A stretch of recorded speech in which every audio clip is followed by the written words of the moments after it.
I've talked about life being a standing plank. I think when you can execute a plank, at least to the certain standard that I'm talking about, lots of good things will happen in terms force production, joint centration. That could be two categories that kind of covers everything. Now, I'm going to show you a plank and how I would coach it. Now, I do not think of the plank as much as a strength or a fitness drill as I do as a motor skill drill for anti-extension. That's why I would use the plank. Because at some point, the plank is not hard enough to continue to deliver adaptations of anti-extension, whether that's in standing, whether that's in any other position. So of course, strengthening these abdominal muscles has value. Anytime you're stronger, you might have some running start for the motor skill acquisition of anti-extension. But if you prefer to stay in the plank, you've also heard me say that a push-up is just a moving plank. And then you see the standards of the plank completely get thrown out the window when you do push-ups. Push-ups should look exactly like a plank without any change, etc., other than what's happening in maybe your wrists, elbows, and shoulders. And what I'm talking about a lot of is the scapula. I think the first thing that you see in a lot of people's push-ups is they dip in this kind of forced retraction. And they're hanging on lots of passive structures, and they're looking athletic and strong, and they might even keep a well-positioned pelvis, knees, and feet.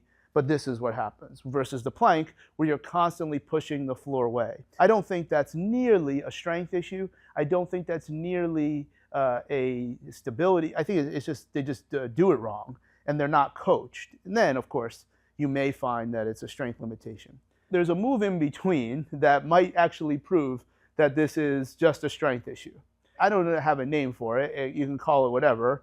Maybe you call it a super plank, where you're in a plank position according to all the standards, and then you just push up, where you're in this kind of long plank, long arm, long length plank, and your scapulas don't move. So actually that's where I would suggest for anyone who's too weak to do push-ups with good form, you can go off your knees, you can go in an elevated position, or you do super planks and you show that your scapula don't have to go anywhere. That's it's some of the mid-range issue, and it's not a motor control. So it's this, you use this exercise somewhat as a guide on what other things can you do to support this. Anybody who's strong, you should be able to do push-ups. If you're not strong, you can't do push-ups. I don't know, everybody has to do push-ups, but I do want you to have anti-extension. If you think of the push-up as a proxy for, do you push the door open or does the door push you? I think you'll find that most people where the door pushes you, at some point, something may not work right. So I'm going to give you the 4 cues, there could be 5, and they translate to all the stuff that we do with a hard style technique, etc., in the plank position. Okay, I'll probably have my hands a little bit like this. You could have them out. It doesn't. That's not important. But we will get to hands flat, which might have value versus fists. They have different values. In the worlds of irradiation, an open hand can be just as useful as a big mean fist. Okay, but we're going to start with the plank, and then think of the plank as just standing at 90 degrees. If I'm here and I'm in this position, this is what I should look like, okay? My feet are relatively dorsiflexed. My knees are not jammed backwards, but I am trying to pull them up, okay? I'll talk about putting your knees on an elevator. I'll talk about if this was a zipper and you're pulling the zipper up. Your hips should be tilted, pelvis tilted. This is all feed-forward mechanisms to create as much tension, and then using your lats to create this isometric body saw, if you will, but there's no movement. And anytime somebody does this, they start to shake and all this, because that's the stretch reflex coming on. So again, our cues are going to be push your heels, but the heels aren't touching anything. So it's this push your heels into this imaginary floor, but it'll get called down to push. Zipper, pull the kneecap up, or elevator. Spill it, where the pelvis is a bowl of water and you're spilling everything out the back. Pull it, where your elbows don't go anywhere, but you're really trying to push your body together and you start to get this crazy shake. Well, now you understand maybe why endurance should be limited to 10 seconds in some of these things for this purpose. If there is a fifth cue that I mentioned, it'd be packet, where your eyes have hooks and you're pulling the ground away. So we start there. And that's the scapula position that we're going to demand in our push-ups and super plank if that's what we're going to run with. So we're here, and now you do have to coach the person on where to go to start, because it should look like you're standing. And I'm going to push.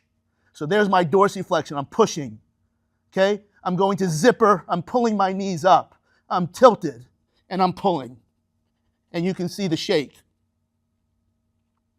And that's where we're after with the plank. And you hold as long as you can keep those positions.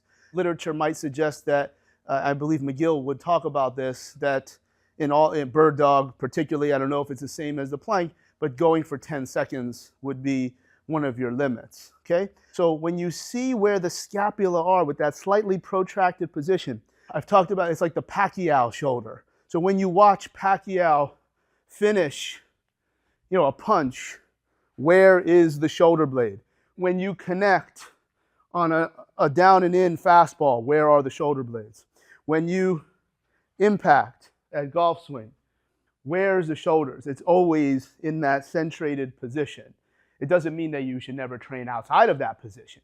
It just means when you're training stabilization and strength with centration, that is what centrated is. So now let's go to a push-up. I'll show you what I think most people do, where their first move is this. And that might look strong and athletic. And the first move you saw me do is here. Now, for those of us that are familiar with what it feels like to bench press with your lats and your triceps and not your pecs, the first move is pull. Remember, that's part of our plank. So I'm going to engage my lats, and I feel that I'm putting way more force into my triceps than I did into my pecs. And hopefully the video showed that my shoulder blades did not buckle in. I think you should look like this when you do a push-up. I don't think you should look like this. I think you should look like this, where it should look much closer to the plank. Now, that takes some strength. So if we think that it's motor control or strength or both, we look at the plank position, push, zipper, spill it, pull it, and then we push. And we run our planks this way. And again, I'm trying to keep my shoulder blades out of the equation. Stability, controlling the presence of change. Stability, tug of war where nobody wins. I'm getting the action, and I'm getting the action because my scapula is in an ideal position for my triceps or other relevant muscles, rotator cuff, to deliver. So, terrible mistake to be doing your push-ups position or standing presses with this retracted position. Oh, but what about bench press? That changes all the rules because you're doing that to just put more wheels on the bar. There's nothing wrong with this because I've now shortened the stroke, but I'll probably pay for that with some anterior shoulder pain. That's fine, like for powerlifting. If you're not competing or trying to bench more than your buddy, I don't know that you need to do that. So, but I'm not concerned if you're doing that with a purpose. And again, that's also my bias as a powerlifter. So please don't confuse the two. If you don't need to pinch your shoulder blades to press, then don't do it.